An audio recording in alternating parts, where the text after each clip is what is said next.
What's up, guys, and welcome to another video, and let's get ready to wake up and react to Season 2 of Jujutsu Kaisen, Episode 1.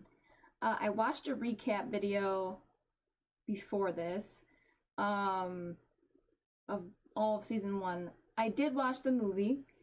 I can't remember his name, the main character from Jujutsu Kaisen 0, but I know that that's where, Gojo went.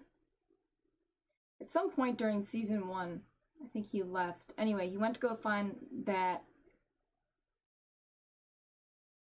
Ooh. I guess he would have... Yeah, he was like a student at the time, but I don't think he was... Was he Gojo's? I think... Ugh. I can't even remember if Gojo was a student or if he was a teacher at the time. Damn. But anyway, he's very gifted. And he went to go get him, I think, because they need help. There was someone else there with him, though. I can't remember who it was, though.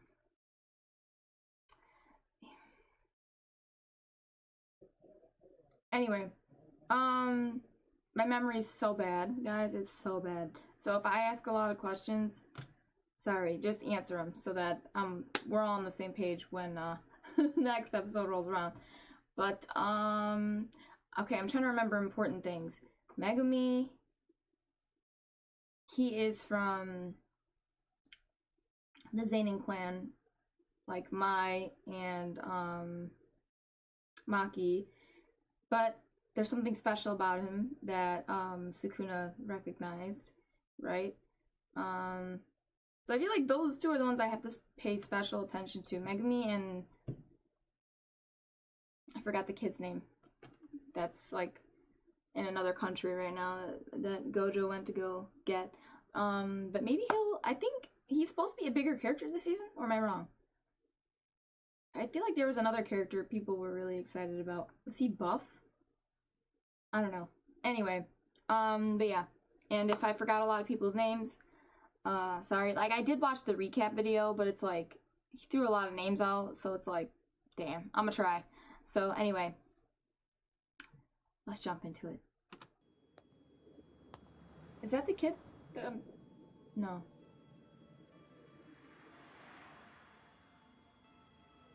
Oh, that's giving me Chainsaw Man vibes. And then there's like the door at the end. And it was like a door to his childhood, his past, whatever. Or where he lived, I guess. Who is this guy? I really don't understand that. Is it more about like... I just want to know if I'm right there and assuming that he's not being like respectful or something. Is it kind of like, for Gojo, I'm just gonna assume, but like he doesn't agree with or vibe with the whole, you know how like in Asian cultures, like in their language, there's like a different way of speaking depending on who you're talking to. Like if you're talking to someone older than you, or someone younger than you, or someone maybe of like equal age, it might be different. Like, is it kind of like that? Like Gojo, the way he's speaking he's not speaking as if he's speaking to someone older than him? Is that what it is? I don't know what he's talking about. The whole I, me. When you're talking, you should say me, or not I. Like, huh? I mean, grammatically, wouldn't it make more sense to say I feel this, or I want to do that, or... I don't know. I don't know, because I don't speak the language. That's Yuro?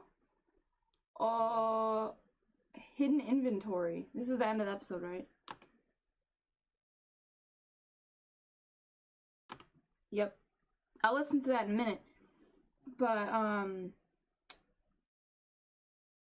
how is he related, I wonder, to Fushiguro? To, Megumi? I wonder if he's, like... I don't know how he would be related. Like, he married into their family, so... He was a Zenin. They're from the same clan. Now he's Fushiguro. No. Ha! Fuck! Where does that last name come from?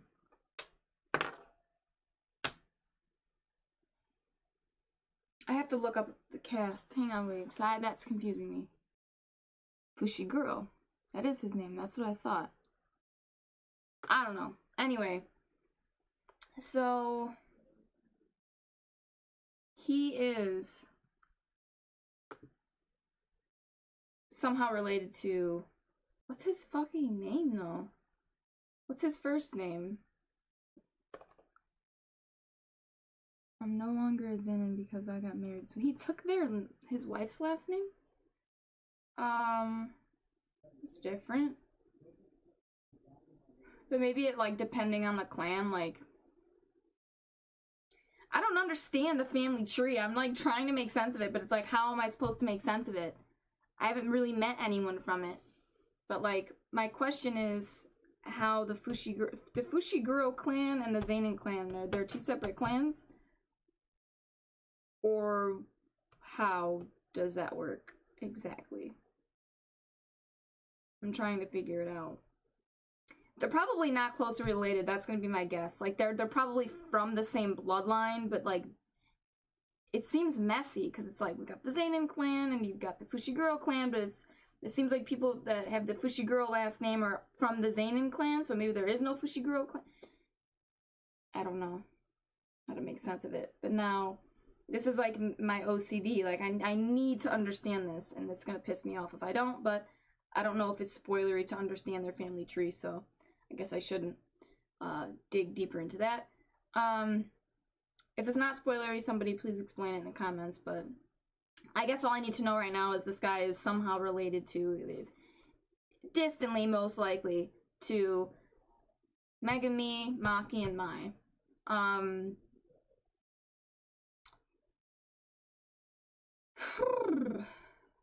This whole season is going to be like a prequel story. Is that what's going on? With, this whole season, really? Maybe it's only half of the season. I don't know. I still need to watch the outro. So I'm gonna assume that this story is going to... what's his name? Gato? I think it's Gato. I think that this whole season is maybe going to give us some context onto how Gato seemingly completely flipped his fucking script. Because earlier in this episode, he's going on and on, but he talks about, like, this world, the way it's designed, you know, or the way it should be, whatever. I don't know. I don't know if he was really saying that it's just the way it is or it's the way it should be, but I think he was just saying the way it is the strong suppress their strength to protect the weak or something like that. And, like, hold themselves back, I guess, from, like, just dominating everyone. Like, no, we use our power to protect people, and also, like, we, you know, because a villain would use their power however the fuck they wanted, regardless of the consequences, maybe, like, but a hero would not, like, they would limit themselves. Like, I was watching an interview yesterday with, the cast of Secret Invasion, and one of the interview questions was, is it more fun to play a hero or a villain? Well, I don't know if it was more fun, but would you prefer to play a hero or a villain? And they all said villain, villain, villain. Everyone said villain. Because I think with a villain, there's just more, like, freedom. Like, with a hero, you're restrained so much by ethics or morals, you know what I mean? Like, with a villain, that you can kind of just let go and just do whatever, you know? So, like, a hero is so restrained and confined by, like, doing what's right, you know, all the time, and maybe sacrificing, like, their own happiness or what they want for the greater good, you know what I mean? And a villain's not going to do that. Like, if they had to choose between the person that they care about most in this world versus the entire world, like, you have to pick one and sacrifice the other. Like, they're picking the person they care about the most all day and saying, fuck it, I don't care about anybody else. A hero's not gonna do that. So maybe that's kind of like where he's coming from with it and the way he sees it. It's like, it's our responsibility, blah, blah, blah. Which is kind of odd because I don't know, really. I don't remember much of season 1. Like, about him and, like, his, motivations. Maybe they didn't really give it, but if I'm remembering anything correctly, which I probably am not, because my memory's terrible, so take this with a giant grain of salt. Let me know if I'm wrong, but doesn't his perspective or outlook completely change? Like, doesn't it go from seeing things that way where it's like, the strong are here to protect the weak, to like, no. The strong should dominate the weak need to be weeded out, and the, like, almost like, is that like is it Darwinism? You know, like, survival of the fittest sort of thing. Like, the weak need to just die off, and the world needs to be left to, you know, the strong, you know? Like, you've been left behind in evolution, you just need to die, sort of thing. Like, why should I have to dedicate myself, my power, and restrain myself for you? Why? I don't know why it seems like he's gonna have this, like, if I'm right, maybe he completely flips. And Gojo was kind of saying exactly what I think Gato's perspective is going to end up being. Like, really? I don't want to misquote him, but he was saying something along the lines of that when they were playing basketball. Seriously, the weak get to survive is the way society should be organized. Well, he said should, not is. Imposing reasons or responsibilities on power. Don't just... hang on, I'm gonna have to play it, I think. Isn't it imposing reasons and responsibilities on the strong? Is that what he said? On power? Isn't that a behavior only the weak have? I can see where he's coming from with that. I can see where he's coming from, like, from a weak person. Not that I really particularly like saying that someone's strong and someone's weak, but emotionally, at least, like, power-wise, it's like, hey, like, I'm stronger than you, you're weaker than me, that it is what it is. That's not a reason to look down or up to somebody, per se. But, anyway. Regardless, okay, what was my point? Okay, imposing reasons or responsibilities on power, isn't that something the weak do? Yeah.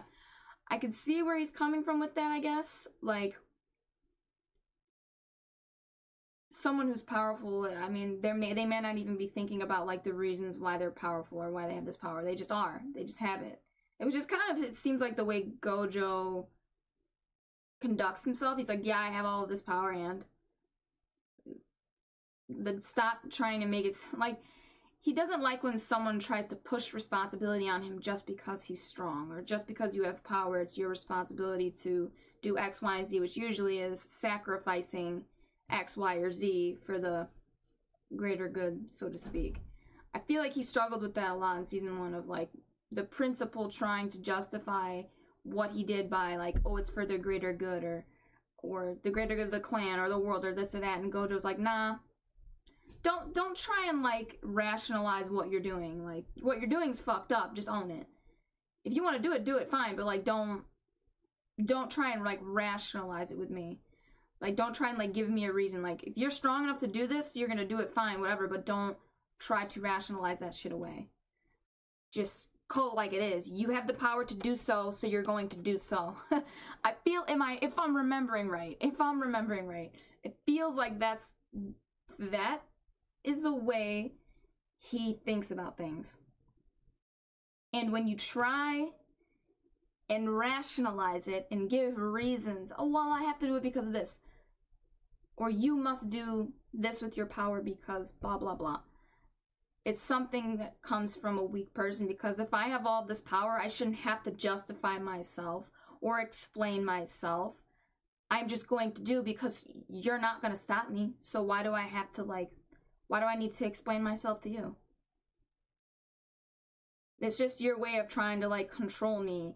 I think that's where he's coming from. Is that what he's trying to say? Like, that's just what a weak person will do to try and control those with greater power so that they don't abuse it, maybe, or use it in a way that would be harmful to the weak. You know what I mean? I feel like that's the way he looks at it, you know? Like, he gets disgusted by people who try to do horrible things with all of their power and say, well, I'm doing it because of blah, blah, blah. No, you're just doing it because you want to. Because it benefits you. And if that's what it is, fine, whatever. Like, that's just the way the world is. But don't try and, like, say, like, explain it away. Like you're, like he said, like, you're on your high horse. Like, you're holier than thou, blah, blah, blah. Like, no. No, you have your selfish reasons for doing this. Just own it. I feel like that's where he's coming from with this. Anyway. But he's totally down with, like, helping people with his power. It seems like he's not, like, against it. I mean, he's choosing to do this because he wants to, not because he has a responsibility to, or blah, blah, blah. Like, which kind of reminds me of what I heard of James Gunn say in an interview where he was like, Superman, 50-50. I don't know if he said this or just omitted it, or maybe he didn't agree with it and didn't say it, but he said something like, Superman genuinely loves to help people. It makes him happy. Not to say that he also doesn't do it because he feels like it's his responsibility. Like, you were given this, it's like the Spider-Man quote. Gojo would totally hate that quote. With great power comes great responsibility. Gojo would say, no, it doesn't. With great power, with great power comes the ability to, or the freedom to do whatever the fuck you want, and no one being able to stop you. He's got a villain mentality, but doesn't choose to harm people with his power. Or at least not good people. Which is interesting, actually. Anyway, talking about this way too much. I don't know what the damn kid's name is, though, from Jujutsu Kaisen 0, and that's gonna bother me. So, somebody, can you put his name in the comments for me? I need to make I need to get a new sheet of paper, actually. This is pretty filled up from last season's. I need to get, well, I guess I could just flip it. So we've got Gato, Shoko, I forgot her name. The girl with, her. Gojo Satoru. Oh. Shoko. I feel like Shoko's the doctor. Am I wrong? Shoko Ieri? I'm gonna Google it. She is the doctor lady. Yo, fuck it up, Lex. You're killing it. Let's go. It's the mole right here that gave it away to me. Plus, she's got a sucker in her mouth, and I think she smokes cigarettes, so I just... Yeah, you went from one habit to the next. Okay. And then they've got to protect the girl and all of that. We don't really exactly know how all of that works yet, which is fine. I'm sure they're going to get into it later. This is only episode 1, but hopefully I have a greater understanding of what the fuck is going on now. I want to write this. Gojo's best friend turned evil. Okay. Anyway. Alright, I'm gonna wrap this up. Okay. If I misunderstood anything, please clear it up for me in the comments down below. And if you could explain the whole Fushiguro, or Megami and... I don't know what to call him. Do I call him Fushiguro, or do I call him Zenin? I don't know his name. His first name. Maybe we'll get it later, but... What do I call that guy? Is it a spoiler to find out how they're related, or is it just like kind of just useless information and has nothing to do with like the plot? Just let me know. Anyway, okay. Remember to like, share, and subscribe, and hit that notification bell to be notified every time I upload a video. And if you guys want full reactions, you can catch that on my Patreon. The link for that's in the description below, so please check that out and sign up to support the channel. Anyway, I'm going to get out of here, guys, and I will catch you in the next reaction.